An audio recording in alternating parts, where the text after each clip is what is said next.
Perkenalkan, saya Hanum Putri Windasari dengan NIM G00230773 dari SGD A6.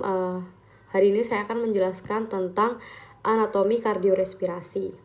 Jadi yang pertama ada anatomi dari faring. Nah, faring sendiri ini dibagi menjadi 3, ada nasofaring, orofaring, dan juga laryngofaring. Nah, nasofaring ini yang paling dekat dengan atau bisa dibilang di bagian nasal ya, atau bagian hidung. Lalu orofaring di oral, mulut, dan juga laryngofaring ini yang mendekat atau dekat dengan laring. Selanjutnya untuk nasofaring. Nah, nasofaring sendiri ini terletak di antara vertebrae cervicalis 1 sampai vertebrae cervicalis 2 ya di sini. Nah, ini fungsinya untuk respirasi karena tadi ada di regio respiratori juga, dan ada struktur penting lainnya seperti coana, opte, tonsil faringea, torus tubarius, torus levatorius, dan juga recessus pharyngeus. Opte ini yang berhubungan dengan telinga. Lanjut ke orofaring. Orofaring ini yang berhubungan dengan oral, terletak di VC2 sampai VC3 dan fungsinya untuk proses pencernaan.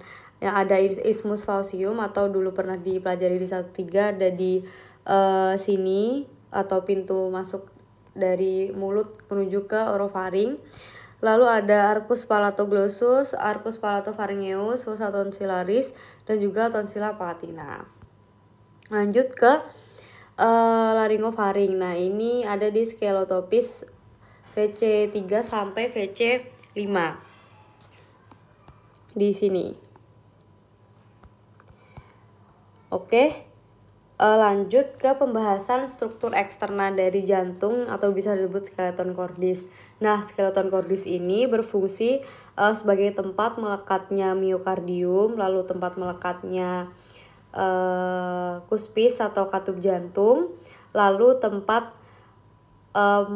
isolator impuls dari ventricle dan juga atrium. Nah, dibagi menjadi 3, ada annulus fibrosus, trigonum fibrosum, dan juga septum membranaceum.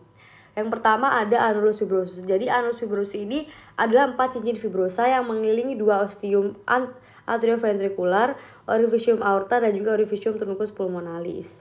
Yang pertama ada annulus atrioventricularis dexter ya. Yang ini. Nah, itu ada di sekitar valva tricus spidalis.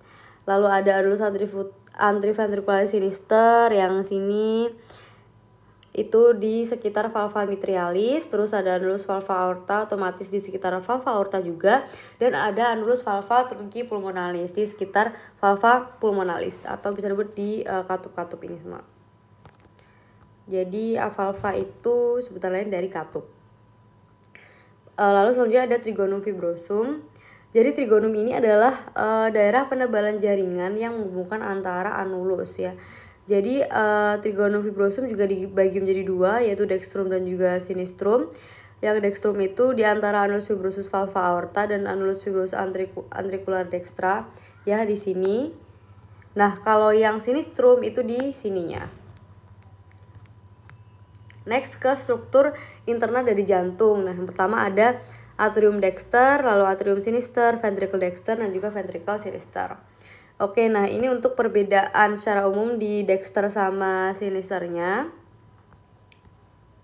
Oke, yang pertama dexter. Nah, dexter yang bagian halus itu di bagian sininya itu bernama sinus venarum cavarum ya. Lalu untuk bagian kasarnya itu berupa musculus pectinati. Nah, di bagian sininya itu adalah musculus pectinata. Selanjutnya untuk bagian halus dan kasar dipisahkan oleh crista terminalis di bagian dalam dan sulcus terminalis di bagian luar. Ada juga namanya fossa ovalis dan juga limbus fossa ovalis. Nah, ini di bagian sini. Nah, itu berada di lebih tepatnya di septum interatrial.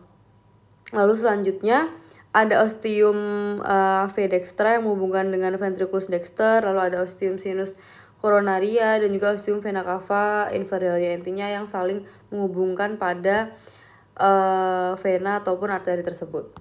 Di bagian sini. Oke, lanjut ke ventricle dexter.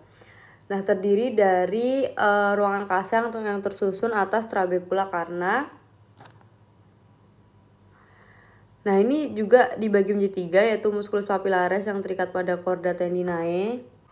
Ada trabekula septomarginalis, terdapat di bundle of His, dan juga rigi yang biasanya menonjol di bagian dalam saja. Lalu untuk ostium truncipulmonalis menghubungkan dengan truncus dan juga pulmonalis. Lanjut ke atrium sinister, terdiri atas sinus venarum cavarum dan juga auricula sinistra. Nah, hampir sama dengan yang ventricle sinister tadi. Lalu ostium ave sinistrum juga menghubungkan dengan ventriculus sinistrum dan juga masih terdapat fossa ovalis dan juga valvular foraminis oval. Lanjut, yang terakhir ada ventricle sinister. Nah, ini membentuk apex cordis atau kalau di skeletopis itu yang paling bawah lah istilahnya di SIC 5. Itu miokardnya lebih tebal dibandingkan dengan yang lain. Lalu ada vestibulum aorta, ostium aorta, dan juga masih tetap ada musculus papillaris yang melekat pada chorda tendinae. Lanjut pada mekanisme pembukaan dan penutupan jantung. Jadi yang pertama untuk katup atrioventricularis. Nah, jadi ventricle kan berrelaksasi. Nah, tekanan di dalam ventricle rendah, lalu cuspis akan lemas, lalu kedua valva atrioventricularis terbuka, darah masuklah ke ventricle. Nah, darah di ventricle penuh, katup terdorong oleh aliran darah dan tertutup, lalu chorda tendinae dan musculus papillaris menegang. Nah, seperti ini. Lebih jelasnya. Nah, untuk pulmonal valve mekanisme, nah selama sistol tekanan aliran darah akan mendorong katup ke atas sehingga darah mengalir ke arteri pulmonalis. Nah, mungkin kadang-kadang darah akan mengisi sinus pulmonal dan ketika katup telah terisi penuh, titik puncaknya akan turun ke bawah sehingga menutup katup pulmonal. Untuk valva aortika, mekanisme dari valva aortika. Katup aorta memiliki struktur yang sedikit unik, yaitu bukaan arteri koroner di dalam sinus aorta. Nah, pengisian sinus ini terjadi hanya pada akhir dari kontraksi ventricle, sehingga aliran darah melalui pembukaan arteri koroner hanya terjadi pada fase diastol saja. Oke, lanjut ke pembahasan diafragma nih. Jadi diafragma itu dibagi menjadi ada pars muscularis dan juga centrum tendineum. Jadi pars muscularis ini yang bagian yang merah ini adalah muscularisnya. Lalu yang centrum tendineum itu yang abu-abu ini. Nah, jadi yang muscularis dibagi lagi menjadi 3, yaitu sternalis yang dekat dengan sternum, lalu costalis yang bagian samping lebih dekat dengan costae, dan juga lumbalis di bagian bawah. Nah, centrum tendineum ini berperan sebagai sentral dari diafragma. Juga ada hiatus pada pars muscularis dan juga centrum tendineum di diafragma ini. Jadi yang pertama ada hiatus aorticus, lalu hiatus esophagus, dan juga vena cava morgagni. Ke mediastinum. Nah, mediastinum sendiri ini merupakan ruang dalam kavitas torakis di antara kedua kavitas pleura ya. Nah, di sebuah atau pengertiannya bisa dibilang sebuah bidang transversus membentuk dari angulus sternalis. Nah, angulus sternalis ini pertemuan dari manubrium dan juga corpus sterni. Nah, manubrium dan juga corpus sterni yang sampai ke discus intervertebralis, berarti di belakang antara VTH 4 sampai VTH 5, dan membagi mediastinum menjadi 2, ada mediastinum superius dan juga mediastinum inferius. Nah, mediastinum superius ini mungkin ada beberapa yang melewati atau isinya. Dari mediastinum superius itu mungkin ada timus, lalu ada esophagus, ada nervus vagus, dan juga ada trakea. Nah, selanjutnya untuk mediastinum inferius. Nah, mediastinum inferius ini dibagi menjadi 3 lagi, yaitu anterius, medius, dan juga posterius. Nah, anterius itu yang bagian depan sini. Nah, itu letaknya lebih tepatnya di posterior dari sternum dan juga anterior dari perikardium. Nah, isinya ada sisa dari timus, lalu ada nodi limfatiki, lalu ada lemak, dan juga jaringan pingkat longgar. Lalu selanjutnya untuk mediastinum inferius yang pars medius yang di bawah sini. Nah, itu terletak di cavum pleura dextra et sinistra, kayak di antaranya gitu.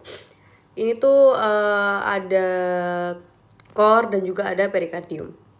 Lanjut yang di mediastinum inferius bagian posterior itu di bagian sini itu ada esophagus, terus vena hezicos dan juga vena hemazigos. Oke.